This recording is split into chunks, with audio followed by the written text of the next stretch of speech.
Glória a Deus. Salve, amada igreja, com a paz do Senhor. Convido a amada igreja para irmos à palavra de Deus em Marcos capítulo 2. Glória a Deus, do versículo 13 ao versículo 17. Marcos capítulo 2, do versículo 13 ao versículo 17. Uma alegria ter mais esse privilégio, essa oportunidade de estar na casa de Deus nessa noite. O Senhor é misericordioso para conosco. Diz assim a palavra do Senhor Jesus: e tornou a sair para o mar,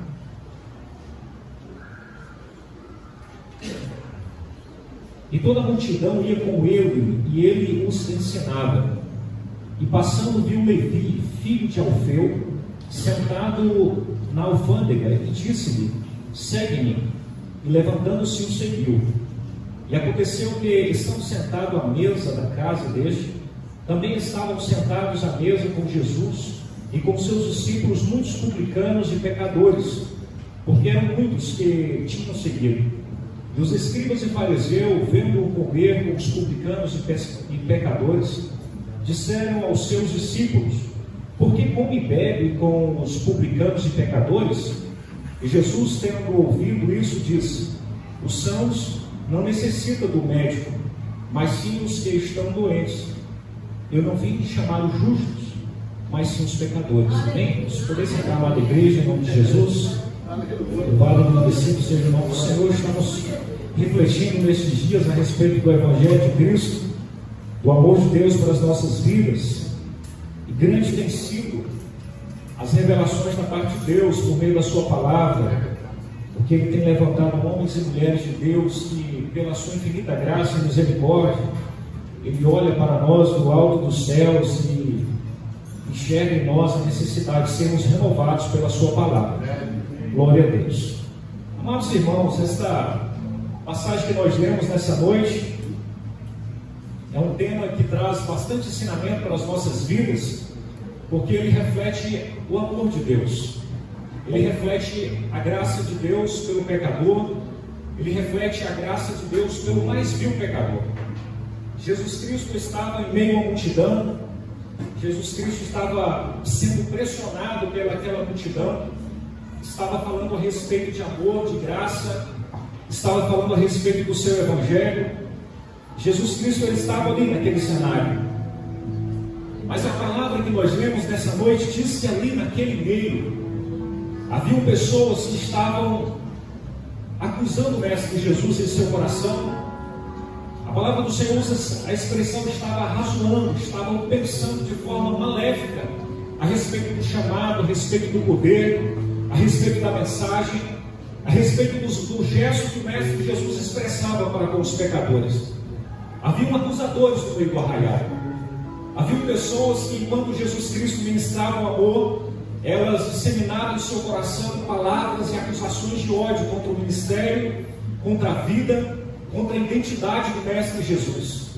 Mas mesmo nesse cenário conturbado, nesse cenário de opressão, nesse cenário de acusação, nesse cenário de levante do inimigo, Jesus Cristo tinha uma bandeira do Evangelho no seu coração e ele não podia tirar isso da sua agenda.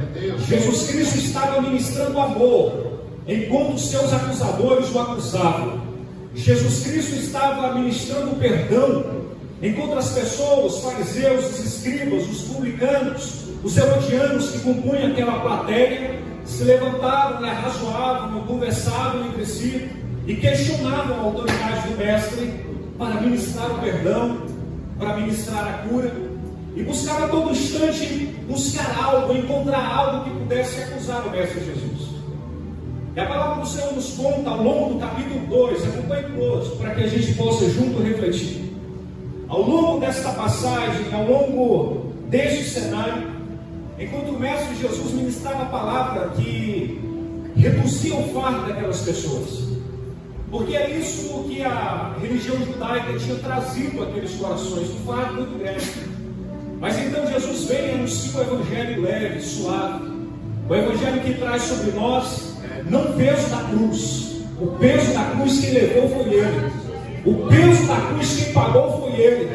Jesus então ele ministra sobre acalenta, uma graça que traz refrigério, uma graça que traz ânimo, uma graça que traz um bálsamo, uma graça que traz perdão, que traz cura, que traz refrigério e que traz restauração. Esta é a mensagem de Jesus. Jesus Cristo estava ministrando isso, amada igreja do Senhor. E quando nós olhamos para essa multidão, lá estava o nosso Jesus. Lá estava o nosso Jesus falando de amor, falando de graça, falando de compaixão.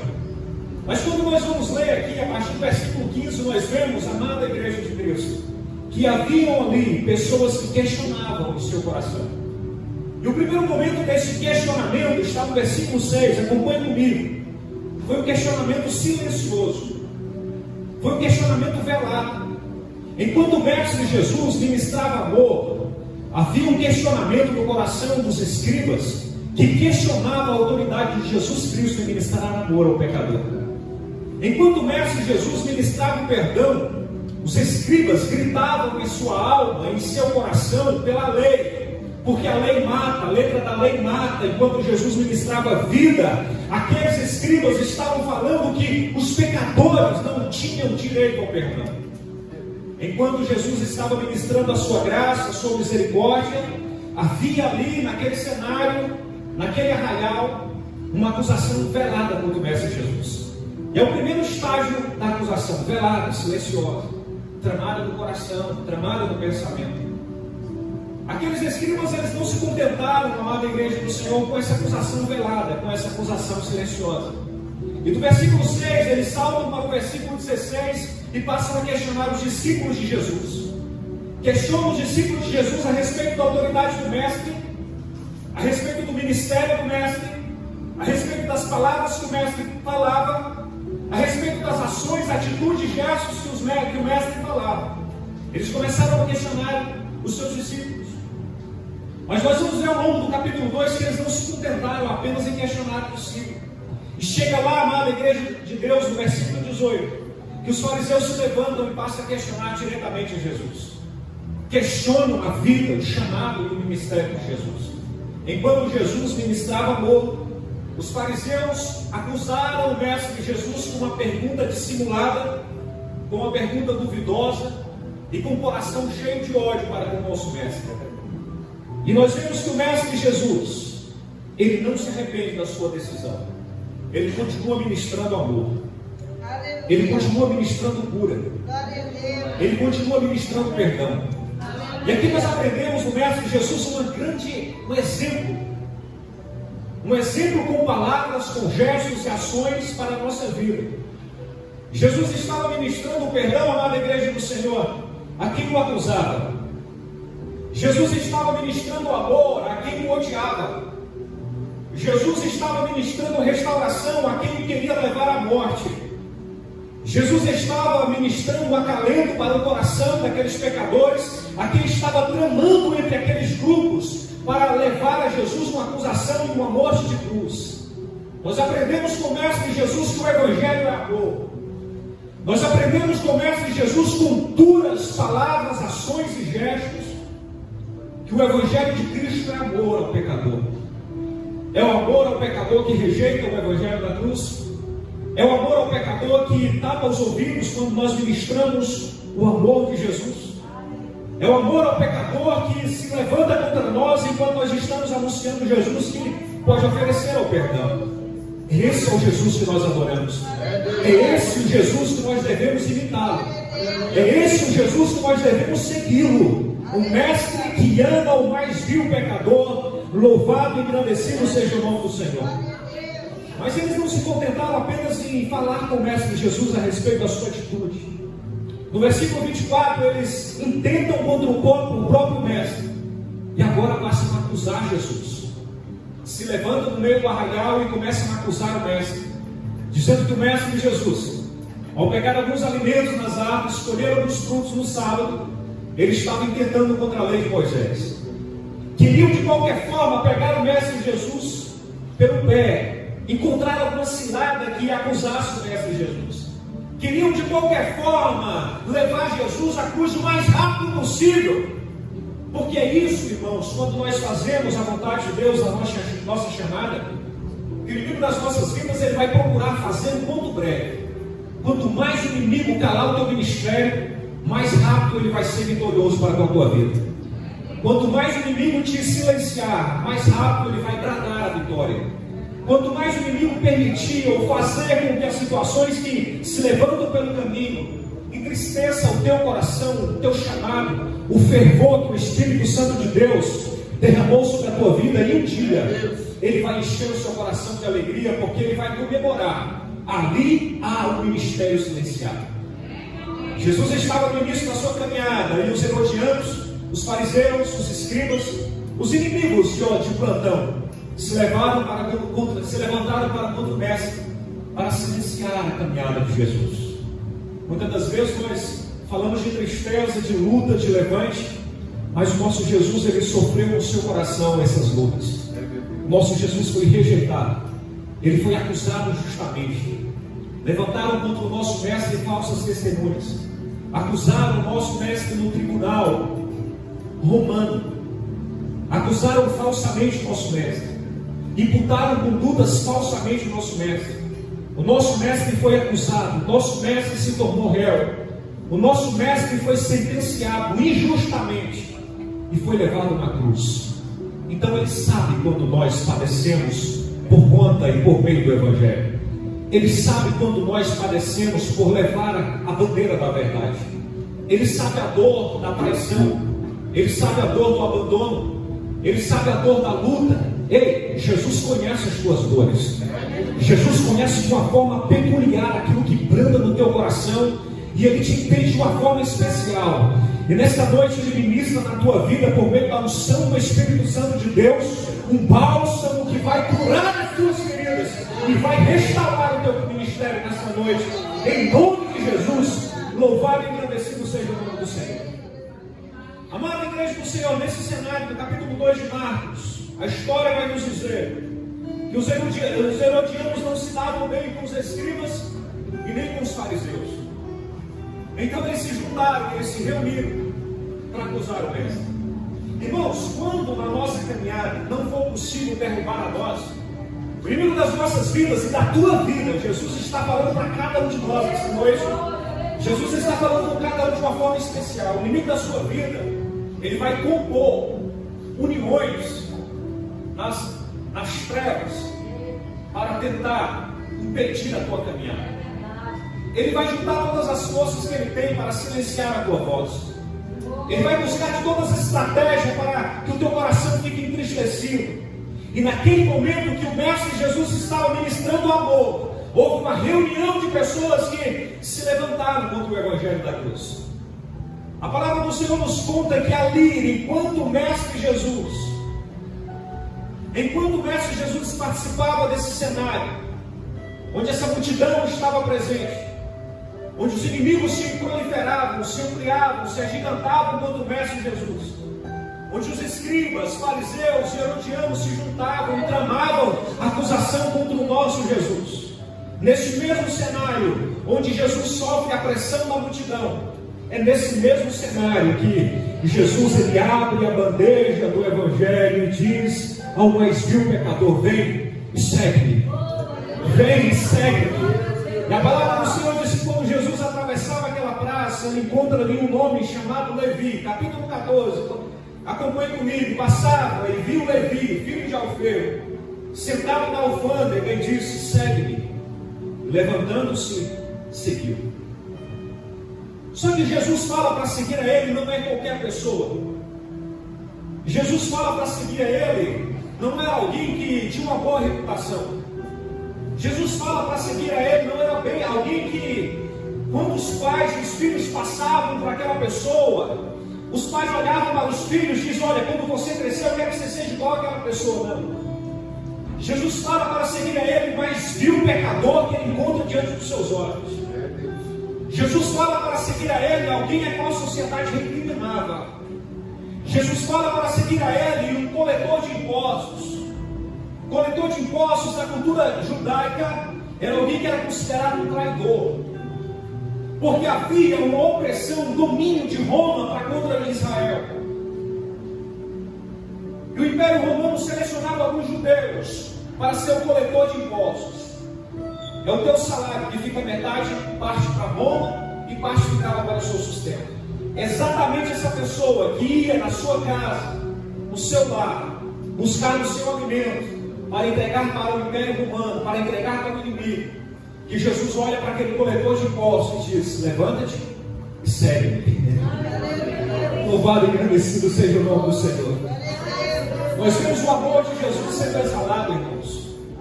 Nós vemos o amor e a graça de Jesus sendo exalado e ministrado aqui nas nossas vidas e na vida daquela comunidade.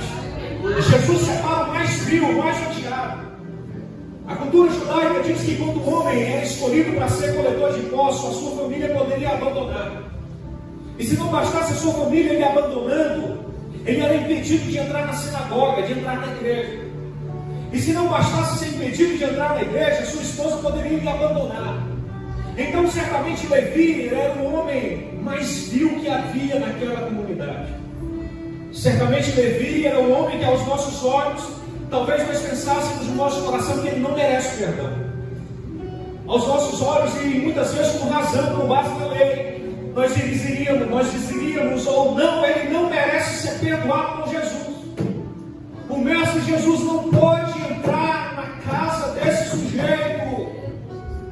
Ele não pode sentar à mesa desse homem, porque esse homem é o inimigo do Evangelho de Cristo. Mas Jesus Cristo é uma pessoa agregadora.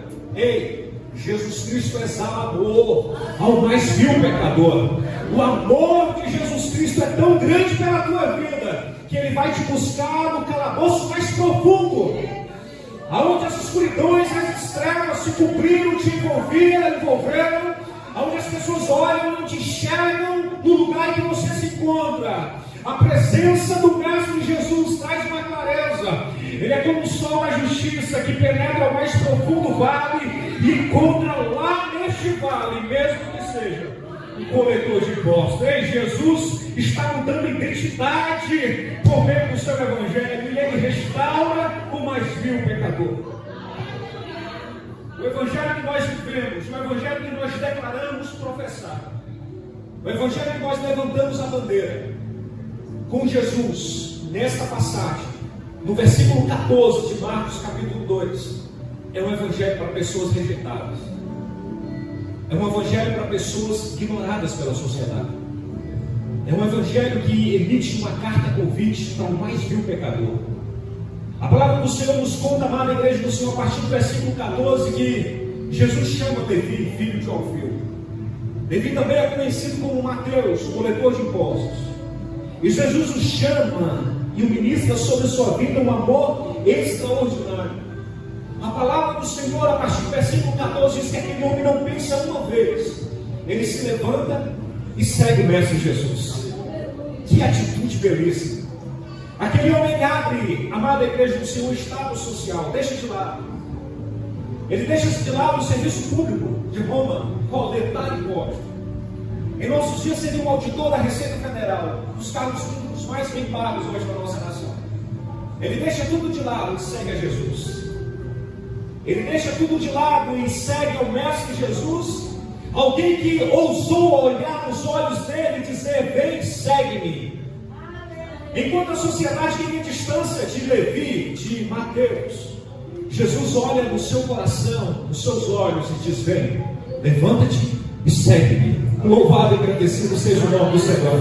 Jesus olhou para mim e para você: vem, levanta-te e segue-me.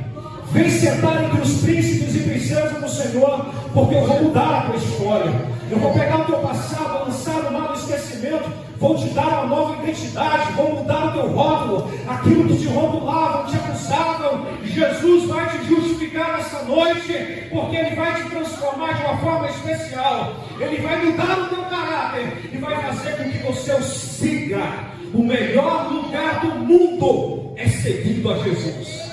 O melhor status do mundo é servindo e seguindo aos pés de Jesus. O lugar mais confortável desta terra é estar debaixo da graça, da autoridade e do poderio de nosso Senhor e Salvador Jesus Cristo. Louvado e agradecido seja o nome do Senhor. Jesus chama a todos, independente de situação, irmãos. Ele não deve satisfação a ninguém. Havia um grupo ali que o acusava. Havia um grupo ali que apontava os dedos para o Mestre Jesus. Mas ele está no seu coração em amar a todos, inclusive o mais vil pecador. Talvez na sua história, na sua caminhada, havia grupo de pessoas que olhavam para você e diziam que você não merecia estar aqui nessa noite. E diziam que você não merecia estar livre dos seus vícios. E dizia que você não merecia estar vivendo uma nova história escrita pelo dedo de Deus. Mas Jesus apostou tudo em você. Jesus entrou em choque com os seus acusadores. Jesus entrou em choque com a sua identidade, com a maneira como aquela sociedade olhava para ele. Jesus não esperou nada em troca. Jesus apenas o ama de uma forma especial. Louvado e agradecido seja o nome do Senhor. Amada igreja do Senhor, nós temos motivo de alegria. Nós temos motivo de alegria. E em algum dia Jesus tem olhado por nós, olhado para você, o seu CPF, final de número tal, tal e tal, a sua identidade, final de número tal, tal, tal, natural de tal cidade, sua nacionalidade, a sua família, os seus pais, o seu cromossomo, o seu DNA. Antes que você viesse do ventre da tua mãe, Jesus te olhou, te identificou e gritou do alto dos céus e diz: vem, segue-me, porque você foi escolhido para fazer a diferença nesta geração. Você foi escolhido para defender o Evangelho, para levantar a bandeira do Evangelho. Você foi escolhido para se sentar entre os príncipes e princesas do Senhor e fazer diferença aonde você colocar a planta dos seus pés. Jesus te conhece, hein? Jesus te conhece, é por isso que Ele te chamou nessa noite para estar na presença dEle. Louvado e agradecido seja o nome do Senhor. O mestre diz: segue-me. Irmãos, esta palavra tem um poder muito grande. Essa palavra anula todas as maldições que o inimigo lançou contra as nossas vidas. Vem e segue. Essa palavra cura todas as feridas da alma. Essa palavra restaura. Essa palavra, amada igreja do Senhor, tudo aquilo que a sociedade rotula, essa palavra tem um poder extraordinário que ecoa na eternidade e faz com que você seja arrancado do meio das trevas e colocado na presença de Deus. E Jesus continua dizendo nesta noite: vem e segue-me.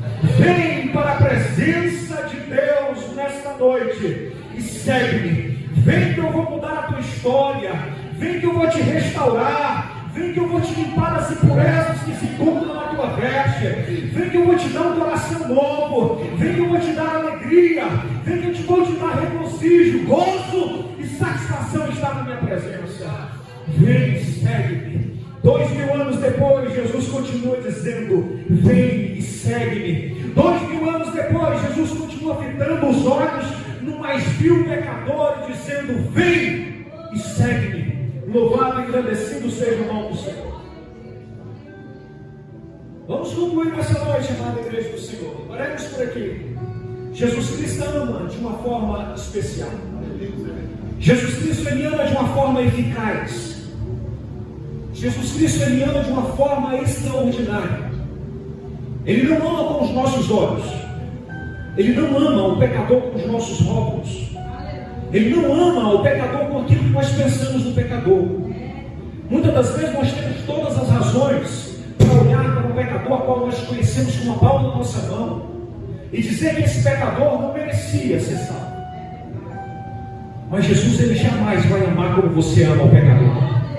Jesus jamais Ele vai amar o pecador como eu penso, como eu acho, como eu imagino. Não, Jesus está envolvido numa graça extraordinária, que Ele é capaz de amar e restaurar o pecador mais vil, mais condenado, mais acusado e trazer para a presença dEle, restaurando em espírito e em verdade. Nós aprendemos com Mateus, nós aprendemos com Levi, que nós não podemos rejeitar o chamado de amor. Ao longo da nossa caminhada nós entristecemos, mas o mesmo chamado que Jesus Cristo fez no passado, Ele continua fazendo no nosso presente. Um chamado de restauração, um chamado de refrigério, um chamado de cura. Ao longo da nossa caminhada nós alcançamos diversas feridas, Que muitas das vezes o tempo não é suficiente para tapar essas feridas que se encontram no nosso emocional, na nossa alma. E Jesus continua ministrando uma palavra, um bálsamo de restauração do ministério. Jesus, ele tem um interesse extraordinário de te ver restaurado. Jesus, ele tem um interesse extraordinário de te ver pleno na presença de Deus. Jesus, ele tem um interesse extraordinário de ver você com aquele amor fervoroso do primeiro amor. Jesus, ele te quer pleno, eu e você pleno na presença dele, porque ele sabe que você, quando está na presença dele, você traz um impacto extraordinário nessa nação. Portanto, amamos e compreendemos a graça de Deus nas nossas vidas. Eu concluo aqui dizendo, amada igreja do Senhor, houve festa quando aquele pecador foi salvo. Quando aquele pecador ele decide no seu coração aceitar a Jesus, a primeira reação dele é convidar o Mestre Jesus para ir para a sua casa. Então Jesus atravessa a praça e adentra na casa daquele pecador. Talvez essa seja uma atitude que nós vemos no Mestre Jesus que ninguém ali esperava. Por quê? Porque a tradição dizia que os representantes da casa de Deus, os representantes de Deus, aqueles que professavam a palavra de Deus, os levitas, os sacerdotes, eles não poderiam sentar com os pecadores, com os publicanos. Mas Jesus, ele jamais vai rejeitar o teu convite. Jesus jamais vai rejeitar o teu convite. Não há ninguém nesta casa nesta noite que teria ou que teria o convite rejeitado por Jesus. Ele vai atravessar a praça, mesmo diante das acusações. Ele vai entrar na porta que você abriu para ele. Ele vai sentar no banquete que você ofereceu a ele. E ele vai ministrar na sua vida a restauração. E sabe de uma coisa? Levi, ao ver aquela festa, ele convida os demais. Ele convida o restante dos publicanos. Ele convida os fariseus, ele convida os pecadores, ele convida todos que estavam naquela praça para vir entrar na sua casa e sentar com Jesus. Não ouse jamais em deixar de compartilhar a salvação que Deus ministrou na sua vida. Quanto mais você ministra, mais você é renovado. Quanto mais você ministra da sua unção, mais pessoas são impactadas. Quanto mais você compartilha daquilo que Deus te deu, mais o nome de Jesus será exaltado na sua vida. Deus em Cristo nos abençoe e que esse evangelho da cruz seja gravado dia após dia no nosso coração, na nossa alma, na nossa caminhada, na nossa chamada, no nosso ministério, e que possamos ser a diferença para essa geração, em nome de Jesus, em nome de Jesus.